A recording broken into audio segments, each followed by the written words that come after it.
So, like I told you, Gigi, I am working on a documentary and a book over the course of this year, just about Chicago, what it's like to be here, how it's changed, a lot of things that have influenced you, your upbringing, things like that, how you feel about it now. So, it's us just having a conversation. I'm gonna ask you some questions, and then we're just gonna talk about Chicago, really. Okay. So I appreciate you taking part of this. Also, it definitely means a lot. You are among one of my favorite people on the planet. So. Oh, thank you, baby. As I'll be spread.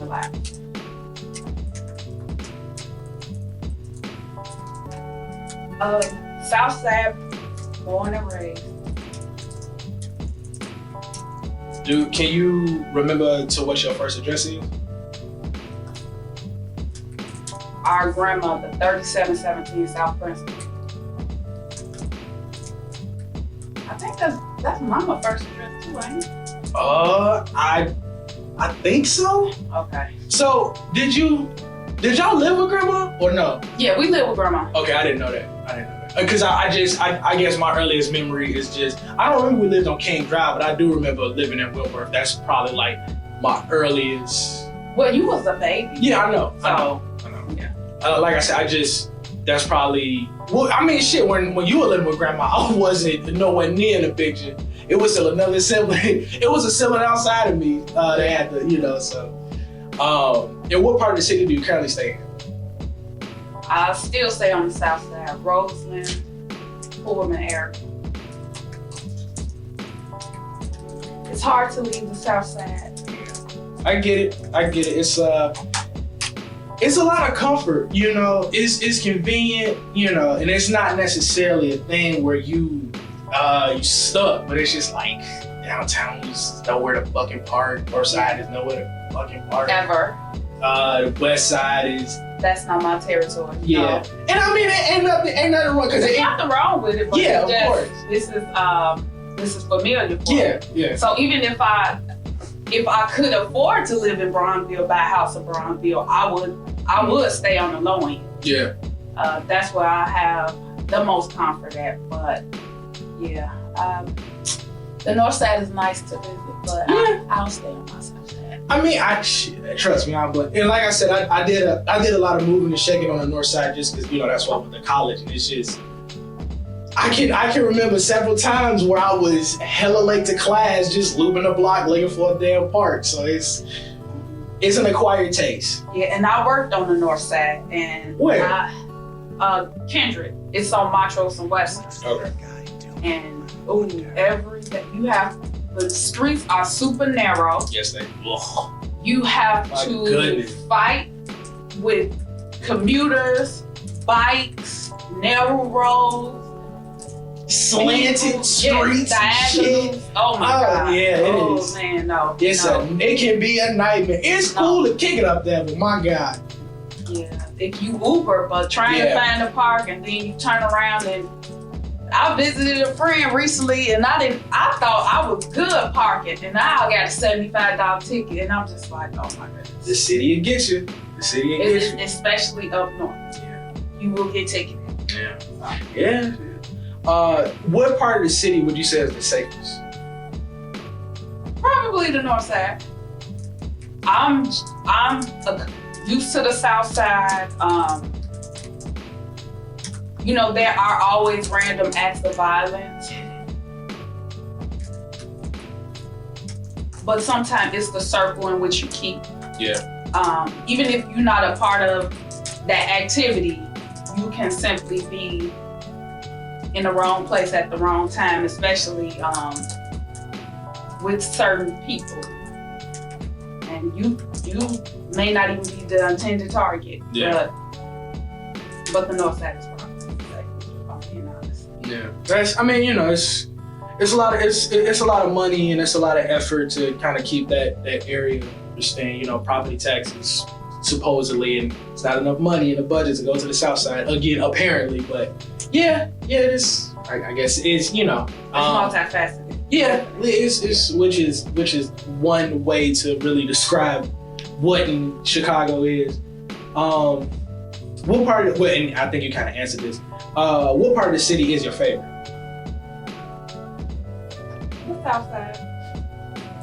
But I am biased. Yeah, absolutely. Absolutely. There's not a whole lot of places. I could probably move anywhere, but if it's my choice, it'll probably be on the South Side. So, yeah.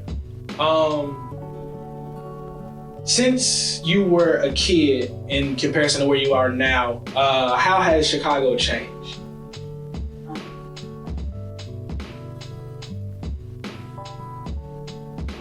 I want to say maybe the violence, and in the 90s,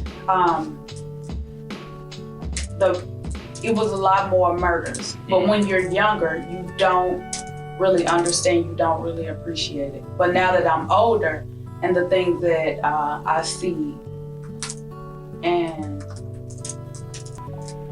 the age of the people that are committing the crimes, then the lack of caring of who the targets are. They don't care if it's the pregnant woman, the child. I would say probably the violence, and I don't know if it's, when you look at numbers, I can't see the difference.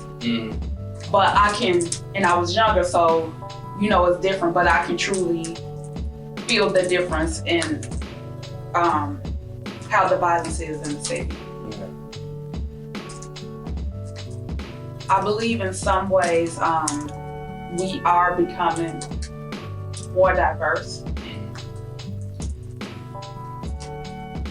Chicago is a very segregated city, but you do see more interchanging of various races now, as opposed to when I was younger. I mean, it's not surprising if you see white neighbors or Hispanic neighbors and vice versa in different areas. So yeah. I believe the city is becoming a little more diverse. I think to go back to the point about Chicago being segregated, it's definitely one of a lot of Midwestern cities tend to be segregated, and Chicago is. I think when the argument, not the argument, but the case of hyper segregation, when that's brought up, people usually look at Chicago just because not only is it, you have blacks living in one pocket and whites living in one pocket and Latinos living in one pocket. It's also like the wealth. It's the wealth disparities that are included with that, the life expectancy also. This is something that I don't know if you remember, we talked about years ago when I just got to college, because it was shocking to hear, but I guess in hindsight it's like, yeah, that makes sense. Just in a sense of, you might have cleaner food on the north side. Right. You might have more access to health stores, and not necessarily saying that is imperative for living a longer life, but it's like the options that are present that, sometimes, food deserts, absolutely. They actually, when I worked at Mount Sinai doing a part of their orientation, they did talk about that, how the age, the life expectancy amongst various races, ethnicities, and how it kind of tied into what side of the city you live in. Yeah. It's crazy to think about how trackable that is, like it can be, the fact that it can kind of be boiled down to a science. It's kind of scary, and yeah, it's something to think about. How much access would you say that you have or had in the city? Like, and when I say access, like access to jobs, access to resources, access to aid, things like that.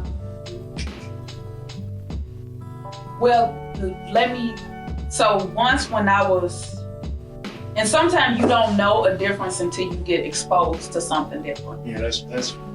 So when I was in 4th grade, I remember our teacher, Mrs. King, took us to her son's school in Skokie. And, Southside Abbott was on the South Side. Mm-hmm. And it was a culture shock. And I was like, all these computers, the lunches was different, the food was different. So you don't know you don't really have access until you're shown something else. Yeah, that's right. So I do understand why kids go, well, they can't do it now, but why they would try to go into schools who have more money put into their schools. I would say average for CPS, but I've always